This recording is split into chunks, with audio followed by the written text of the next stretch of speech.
नमस्कार दोस्तों। आज आपके सामने the Buddhas why the path of awakening together general सरे और सैमुअल शेम की द्वारा पुस्तक लिखित के नए अध्याय के साथ उपस्थित हुए। आइए दोस्तों, इसको बड़े ध्यान से सुनते हैं। यशोधरा की कहानी, अध्याय 5वां।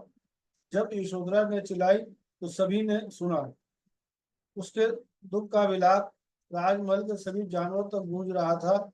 एक से एक जानवर, शाही कुत्तों से लेकर बगीचे के मोरों तक, यहाँ तक कि चट्टान जैसा सफेद हाथी भी, जो सिद्धार्थ को तब दिया गया था जब उसने अपने वश में कर लिया था। उसके रोने से सभी महिलाएं उसके कक्ष में आ गईं। पहले उनकी नौकरानी रोहिणी और फिर अन्य। उन्होंने उसे फर्श पर बैठा हुआ पाया। उसकी बाहें कसकर उसके चारों ओर लिपटी हुई थी और वह हिल रही थी। बच्चा बिस्तर पर था, तंदुरुस्त। दो नौकर उसके पास आकर एक बच्चे के पास उन्होंने यशोधरा को संतावना देने की कोशिश की, लेकिन उसने उन्हें धक्का दे दिया। कोई गया, रानी प्रजापति को ढूंढो। जब प्रजापति प्रकट हुए तो यशोधरा चिल्लाई, चला गया, आपका बेटा चला गया, हमेशा के लिए। प्रजापति ने यशोधरा की आंखों में एक जंगली आतंक देखा था। जब वे हताशा पूर्वक इधर उधर हर चेहरे की ओर दौड़ रहे थे, कुछ उत्तर के लिए चेहरे और कक्ष की खोज कर रहे थे। प्रजापति को तुरंत समझ में आ गया और वह उसके पेट पर लगा दुख का एक झटका उनके पैरों को हिलाकर रख दिया गया। लेकिन वह अपने पिछले नुकसानों और कष्टों से समझ गई थी कि अब उसका ध्यान यशोधरा पर केंद्रित होना चाहिए। बिना कुछ कहे प्रजापति धीरे धीरे यशोधरा की ओर चले, जो अभी भी फर्श पर बैठी हुई थी। रानी उसके सामने खड़ी हो गई और उसे पकड़ने के लिए अपनी बाहें खोल दी। जैसे ही प्रजापति उसकी ओर आए, यशोधरा को ऐसा महसूस हुआ अपना मानो कोई बड़ी जागरूकता आ रही हो, यहाँ तक कि जैसे कोई देवी प्रकट हुई हो। प्रजापति इतना लंबा और सब तक, लेकिन बहुत शांत खड़ा था। यशोधरा की आंखें उसकी ओर खींची चली गई, इतनी चौड़ी और अपनी ही सदमे से परे कुछ और था। कुछ शक्तिशाली, शुद्ध और शक्तिशाली। यह करुणा थी। उनकी नजरें मिली और एक हो गई।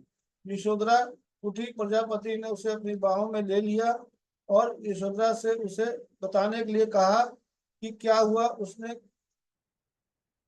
किया। क्या हुआ, सचमुच चला गया, प्रजापति ने पूछा। हाँ, मुझे यकीन है।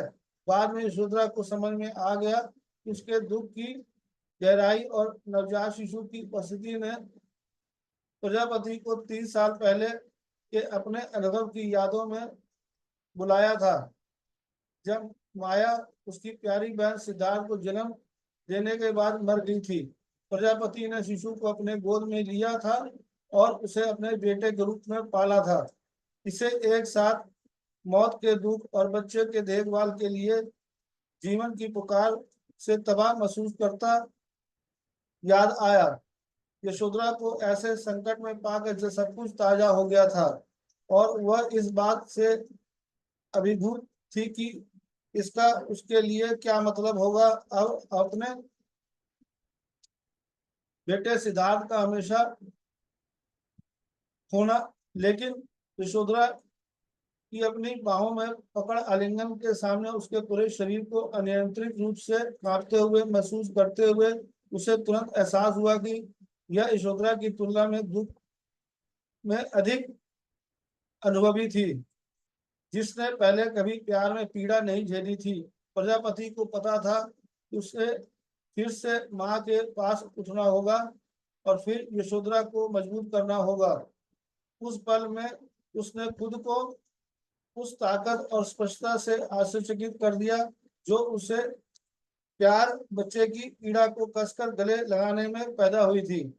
और फिर यशोधरा के नवजात शिशु के लिए इसका कष्ट मतलब होगा जो पीढ़ियों तक गूंजता रहेगा। यह सब एक कहानी के रूप में उसके सामने फैल गया। माँ से माँ तक, बच्चे के बच्चे तक, अतीत से लेकर भविष्य तक उसके पास गुस्सा का क्षण था। पत्थर की तरह मजबूत जो था वह है जो यह वो होकर रहेगा। अब क्या मायने रखता है? आओ प्यारे, उसने दूर हटते हुए कहा ताकि यशोधरा उसकी आंखों में देख सके। मुझे देखो प्रिय। यशोधरा की पलकें झपकी और उनकी आंखें मिली और बस एक पल के लिए एक हो गई। प्रजापति ने बाकियों को विदा कर दिया। दोनों महिलाएं नवजात शिशु के पास गईं और सभी एक साथ बिस्तर पर लेट गई। थोड़ी देर बाद यशोधरा फिर रोने लगी। शिक्षकियों ने उसके शरीर को फाड़ डाला। मुझे नहीं पता कि हम वहां कितनी देर तक एक साथ लेटे रहे। यशोधरा ने प्रजापति के कमजोर शरीर पर नजर डालते हुए कहा, जो अपनी आंखें बंद करके बिल्कुल शांत लेटा हुआ था। यशोधरा ने प्रजापति के कमजोर शरीर पर नजर डालते हुए कहा, जो अपनी आंखें बंद करके बिल्कुल शांत लेटा हुआ था। यशोधरा ने उनमें से प्रत्येक को अपने चारों ओर घूमते हुए देखा और जारी रखी। लेकिन जब मेरी सिसकियां बंद हो गईं, तब मैंने अपना सिर प्रजापति की छाती से उठाया और बैठ गई और फिर से उसकी आंखों में देखने लगी। उसकी नजर गहरी और स्थिर थी। पकड़े हुए मुझे वहां से उसकी बाहों के रूप में था और फिर सावधानी से उसने मुझसे शक्तिशाली शब्द बोले। वह पीड़ा के माध्यम से अपना रास्ता खोलने के लिए निकल गया है। तुम्हें वह यही अभी करना होगा। इसमें हम आपके साथ हैं। हम सब आपके साथ हैं। मुझे पता है कि उस क्षण में विश्वास करना असंभव है, लेकिन आप अवश्य सुनना चाहिए। मुझे एक रास्ता मिल गया है। हमें एक रास्ता मिल जाएगा और आपको अपना रास्ता मिल जाएगा। आपके बच्चे को आपकी जरूरत है, जैसे सिद्धार्थ को मेरी। आपके लिए एक नया द्वार खुल गया है और आप हमारे साथ इसमें चलेंगे। यह उन लोगों का मार्ग है जो टिके रहते हैं, जो सहते हैं, जो प्रेम में एक दूसरे के साथ आगे आते हैं। सिद्धार्थ की तरह यह आपका पहला स्वाद है जिसे हर किसी को महसूस करना चाहिए, पीड़ा का।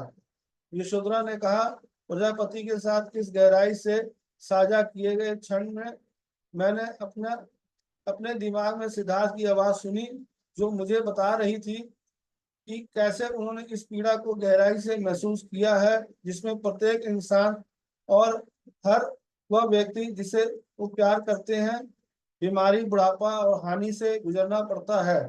मृत्यु उन लोगों की पीड़ा को सहते हुए जिन्हें हम प्यार करते हैं। पहली बार मैंने उनकी उपस्थिति महसूस की और इस सच्चाई का सामना करने के लिए एक पल के लिए उनके साथ जुड़ गया। तभी प्रजापति मेरी नौकरानी रोहिणी की ओर मुड़े और बोले, दूसरी महिलाओं से कहो कि वह कभी अकेली ना रहें। दोस्तों, यह अध्याय यहीं तक। कल फिर आपके साथ नए अध्याय के साथ उपस्थित होगा। धन्यवाद। Thank you.